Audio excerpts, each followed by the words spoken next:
Attention, please. Okay, guys, show us what you got. I did not like the milk stout. That's fine for me. That's good. This one was the most polite game I had ever seen. That sounds perfect. Those are just stupid things that aren't supposed to happen.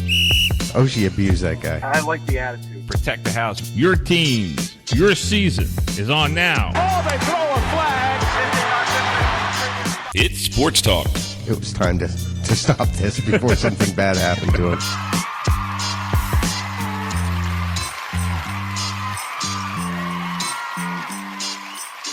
From sunny West Palm Beach, the city celebrated their seasonal spring training team, World Series champions, the Washington Nationals, with a parade, including local favorite Trey Turner, who grew up minutes from that spring training camp facilities. With lights and sirens from the police motorcade, the boys of D.C. celebrated one last time. Manager Dave Martinez was quoted as saying, "In 2019, we were the best. We were number one. We are world champions."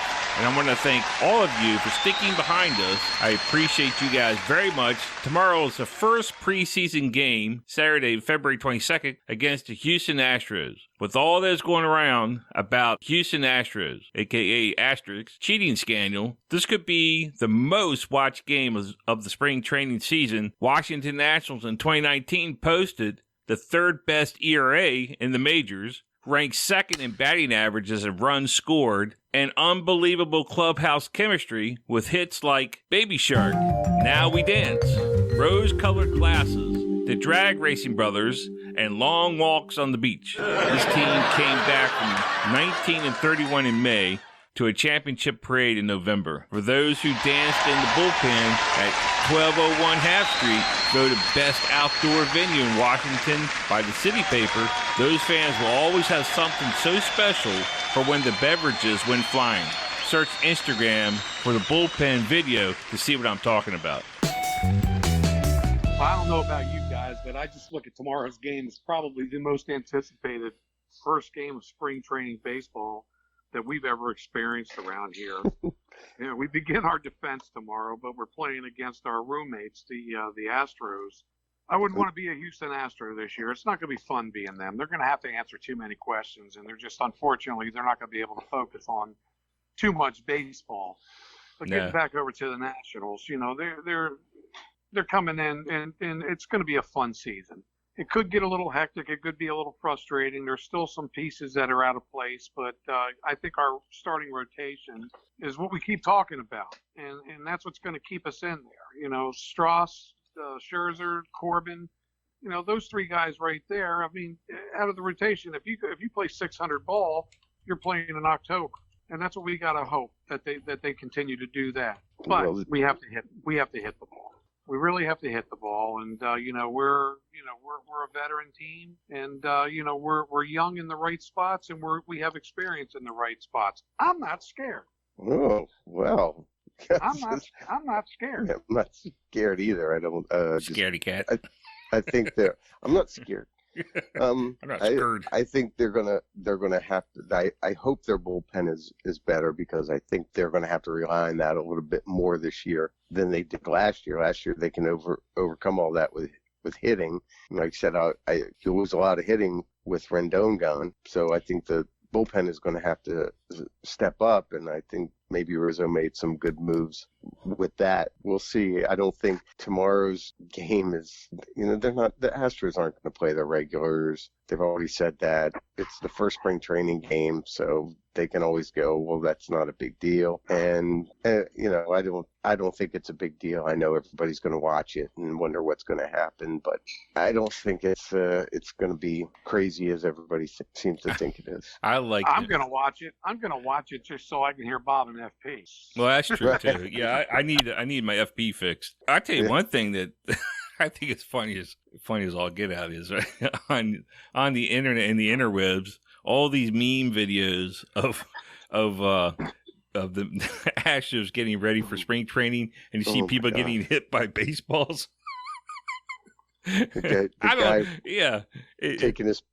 Stepping into the batter's box, just sitting behind the catcher and kneeling down. That is funny. I think that is. I put that up. That's hilarious. I think there is an actual over/under on the hit by pitches this year. 85 for and the a half. Astros. Yeah. Is that what 85 and a half. the latest line is? How many times they'll be hit this year? Is Yeah, 85? I'm going to take the over. I don't know what and it is. I've been meaning to do this because I knew we were going to have this conversation about the 85 times they're going to get hit through the course of the season. How many hit by pitches is the norm? I'm going to say somewhere in the 60s. That 60 each team on average is going to get hit by 60 pitches in a year. Is that something you can look up real quick, Joe? I got it. I'm on the case. You on the case? I almost started to look that up, and I don't know what prevented me from doing it, but I just didn't do it. But I'm going to say 60 to 70 times a normal is normal for an MLB team to get hit by a pitch. While Joe's looking that up, I thought, and I'm not sure, maybe it was Davey Martinez came up with this mindset. It was written on MLB.com, is that the Nats will compete and not repeat. So you remember when the Caps won the Stanley Cup, they kept saying back to back, back to back. They're not saying that here. They're saying they're going to compete and not repeat. The mindset is not they're going to repeat the World Series. They're going to go back to how they got there originally. They're going to go 1-0 every day. So they're going to compete. And that's the bottom line. That's the mindset you have to have. I love that. That's awesome. Yeah, I mean, that's how winners think. I mean, you got to go in there saying that we're going to go 1-0. And like I said, if you win 63 out of 100 games, you're going to do it. Yeah. I think 63, 65, 67%, is where you want to be. And that's a pretty damn good damn winning percentage. I mean, do we want to be 700? Of course you want to win 70% of your games. But 67, you might as well say it's 70%. But I think it's going to be a dogfight this year. I'm still not thinking the Phillies are going to be up there with us, but it is definitely going to be us, the Braves, and the Mets. I think the Mets are going to be a hell of a lot better this year than they were last year. A lot of people are talking about the Mets. Well, they were pretty underwhelming last year. Mm-hmm. And there's always Miami too. Well, and Miami supposedly has improved as well. I mean, that's what I heard on MLB. Okay, but is that like, well, the Orioles should be better this year type of thing? Or yeah, it may be. It may be. Yeah, maybe talking points. You can only go up. There's only one way to go for the Orioles, and that's up. And Miami. That's right. Yeah. Did you get that stat, Joe? Last year, it seemed the Nats were hit by a lot of pitches, right? They were hit 81 times. Really? There you go. Wow. Last year. And that's an average. Well, that's how many times they did it last year, but. Times he got hit. Victor Robles led the team, got hit 25 times. And I knew he got hit the most, but I didn't know what the actual number was. Right. Yeah. So, that 85 and a half of the Astros getting hit is not out of the norm. That's I don't think so. No. That's a hype number. So, that's 85 and a half. I was like, that can't be that many more times than they normally get it. And that's what Vegas was putting on this 85 plus or minus. 85. I'll take that. I'll bet over every day of the week. I'll take the over. I think so. I think somebody in Vegas being called into the office. Who the heck said this was a good bet? I'm kind of thinking like a guy like Altuve will get hit 85 times himself. Well, yeah. And if he ever faces, I better not say this, Darius Chapman, because I keep looking back at that video, and I remember when that ball was hit, I was watching that game, and the focus went right to his face, Darius Chapman's face, and he was like, you got to be kidding me. He wanted to, I don't know what he wanted to do, but it looked like he knew that he knew. You know what I'm saying?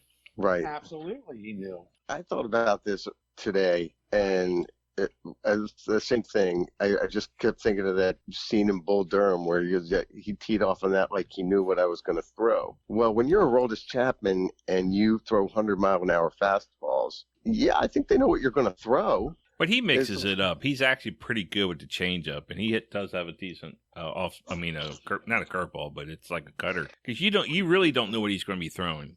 He is that good. He's not one speed in hitting spots. He does mix it up. Well, let me update the statistic here. The Nats were hit 81 times last year. 81. Mm-hmm. They were 7th in the league on average. Huh. The Mets average, and somebody's going to have to do math here, average 0.59 hit by pitches per game. You're getting hit half. You're getting hit half the time, right? Yeah, so doing it in my head real 95.6. Right. Wow. I did that in my head. So, so maybe 85 and a half is, you definitely need It's to a take small the number. over. It's a Yeah. small Definitely number. take That's it, not I was shocked. I thought anything in the 80s was high, but apparently that's about average. Did it show the low end, like the least? Who was the lowest? Yeah. Is Colorado, Okay. 0.27. They're all lightheaded up there. That's why. Right. Yeah. Who set that number? Pete Rose? What's that? Who set the over-under number? Over-under? Pete Rose? Good one, Pete. I do think guys like Altuve, Correa, Carlos Correa just needs to just shut up, dude. I mean, He's a team spokesman now, right? Really? Seems Well, like really? you know, Yeah. They should get a new one. him talking the way he's talking right now, and he's basically being real defensive. And I mean, you can understand him being defensive, but you're right. He needs to shut up because the more he opens his mouth, the worse it's going to get. Yeah. He's Right. not doing It's going to be a barrage of media hate, and there's going to be a lot of quotes flying back and forth. Yeah. And I guarantee you somebody's got a really nice notebook filled with his quotes that he's just waiting for them to bring out the right time. oh, there's bulletin board material all over Yeah, him right exactly. To use a line from a comedian named Mike Biglia, what he should have said was nothing. Yeah. now. Absolutely. You No, know, they're- not a- they're- Nobody took it as an apology. Not a single person. Not a single person. Except for the Astros You know, took and it as an apology. They almost didn't admit to doing, and that's what pisses me off. And everyone else. And yeah. You know, you got a guy like Mike Trout who wouldn't say shit if he Oh, had a man. mouthful. Right. Yeah, the one guy, the nicest guy, the quietest guy, even with Anthony Rendon being the two quietest guys in all of Major League, they both had something to say. Well, Rendon was being very, very diplomatic in his speech. Yeah. Mike Trout wasn't. And, you know, and those are two nice guys. You're not going to get a lot of nice guys coming out there and saying this. It's going to get worse. You know, Correa, every time he opens up his mouth, he's pissing somebody off. You know, baseball is going to change. It used to be a very pastoral game. The joke from George Carlin back in 72, something like that. He said, baseball is played in a park. Football is played in a stadium, War Memorial Stadium. It's going to flip. This year, baseball is played in a War Memorial Stadium because everybody's going to war with these guys. Right. And you know that couldn't even be truer. I mean, it's going to be a fact. You know, there's only going to be one way, and I don't think Houston's going to have a good time this year. They're still a real good ball club. Yeah, they're very talented. But the only way that you're gonna break this nonsense up is you break this team up. And yeah. Let's say you do break them up, okay? That's a good point. I just want to jump in there real quick. Who picks these guys up? Well, yeah. You know, who's willing to? Hey, listen, if Correa's on the trading block, would you want him here? I think I would. I don't know. I think I would. Talent-wise, I think I would. Well, talent-wise, yeah, but do you want to deal with the? Do you want to deal with the drama? The drama. He's going to have to go. He's going to have to go someplace where he's not bigger than the team. Right now, he's the big shot on that team. He's the spokesperson of that team. Yeah. You break them up, they turn into little puppy dogs again. Right. You know, that's what's going to end up having to happen. Altuve, you know, God bless him. He's just, you know, he's a great little ball player, but he cheated just like the rest of them. But I mean, it's going to be a long time to forgive these guys. They did break, you know. As far as baseball goes, I don't think they will ever be forgiven. They'll be able to play until, you know, their career ends. But in the long run, I don't think anybody gets forgiven. Mainly because they're not going to be forgiven. They'll play better. They'll play easier someplace else. That's my point. I don't think, mainly because the way they have not apologized. Right. I think that was the worst thing of all. Well, some of these guys are going to retire one day, and 5 years after that, they're going to be on the Hall of Fame ballot. We talked about that last week, and they're not going to make it. Why? Why? You know, because you cheated. I mean, that's it. There's a reason Roger Clemens is not in the Hall of Fame. Exactly. There's a reason that Barry Bonds is not in the Hall of Fame. And do you know what the actual reason is, Joe? Because they cheated. No. There's an actual term when they vote for players going into the Hall of Fame. There is an integrity clause. Okay. That's the reason. Okay. You know, but Bonds just keeps getting edged out every year. Well, and I don't know if he makes it though, because he's of that steroid era, and I'll be surprised if he makes it. To be honest with you. Well, voters are getting younger now. The old guys are starting to go away. I think it's going to be the opposite. I think the Veterans Committee. I think the Veterans Committee are the ones that are going to vote Bonds and Clemens in. That I can see. Because these young guys, they're just going to stand up. Let me ask you this before we get too far down the pike here. So let's say the wheels come off of this Nationals team coming into 2020. As far as injuries go, like say Max. Let's say halfway through the season, Max, his back is just gone. And then Carter Keyboom doesn't pan out. And Adriba Carrera is not hitting the ball. And Howie, comes up lame again, maybe a hamstring or something. Boy, aren't you a ray of sunshine? I know. How do we compete after that? You don't. I just lost my baseball wood on account of you. You just did that to me. What are you trying to kill me? Well, I'm telling you, you got to push that button and play that Flintstone music or whatever it is. It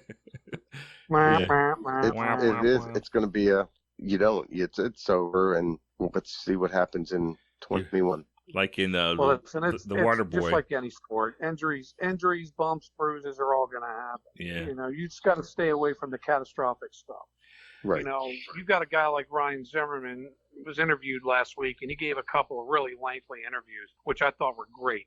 He's just such a good guy. And, what's your number one goal this year? And just going back to the beginning of the baseball conversation, not winning at all. He's not even focused on that. His focus is to stay off of the disabled list or the injured list. That's his focus, to play as many games as he can without being hurt. It's in his head. He's going to get. He's going to tweak something. He's going to pull something. There's going to be a bump that's going to take longer to heal. Right. So that's going to happen with him. Right.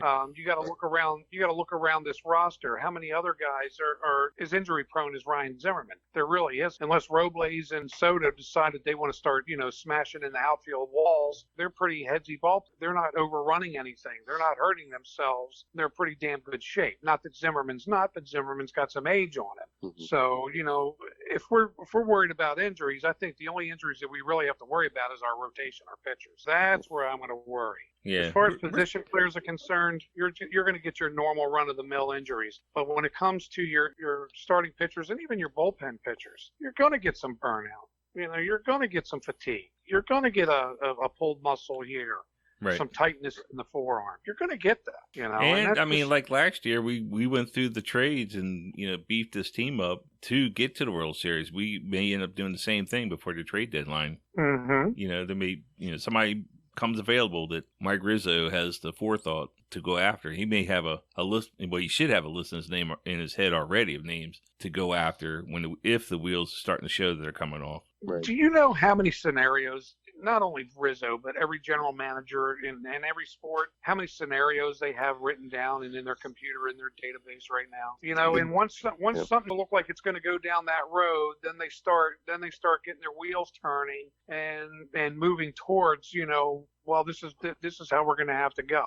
That's the signs of having a good front office. And I hope that Rizzo and Martinez are as close as Gibbs and Cashley were. That was an unbelievable team, and these two guys look like they're of the same mindset. Well, I was frustrated with Davey as everybody else was, especially when we were in 1931. The year before, I was very, very upset. I'm like, I'm going to give him a chance. I like his attitude. I like the way he handles the players. The players love him. We were in 1931. Everybody in Washington was second-guessing Davey Martinez. He stayed true to his game. He stayed true to what he wanted to do, and when things started to roll, him and Rizzo did get together, and what did they do? They went out and got Strickland. They went out and got, the Hudson. They went out and they started making those moves. Once they started making those moves, things started to really gel, and it just vaulted us to where we, were winning the World Series. I do think that the general manager relationship is as healthy as anybody's, probably healthier, if you will. It's the best as it has been, at least in DC. Sports talk in the district and around the nation. With Kevin Copley, Pete Callish, and Joe Evans.